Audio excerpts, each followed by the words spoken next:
Hamıca salam uşaqlar, bu günləri takipçi sayımız qədər çöp toplayacağıq, yəni abunə sayımız qədər. Bizdə yağış da var, desək ki, ilk zibilimizi tapdı və bu çox pis deyil. Burada bir kağız var. Belə bir zibil daha. Aha, burada bir kağız.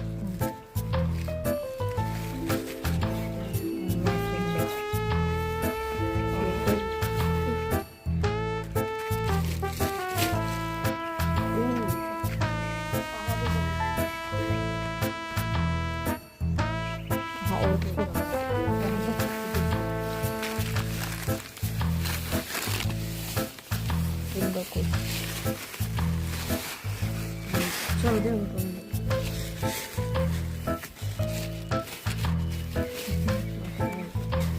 Aha bir tane sigaret. Çok zararlı şeyler. Aha şöyle bir. Aha çok iyi. Başka burada var mı? Nerede budur? Aha burada. Sağlıkta burada bir anda var.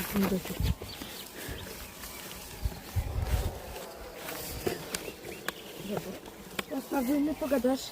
Bunun bu kadar. Aha. Üçünü de Evet. Bakın da çok bu kadar yalnız bilmirdik.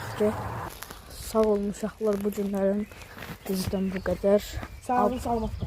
Abunə olun ki, daha çox bilik. Sağ olun.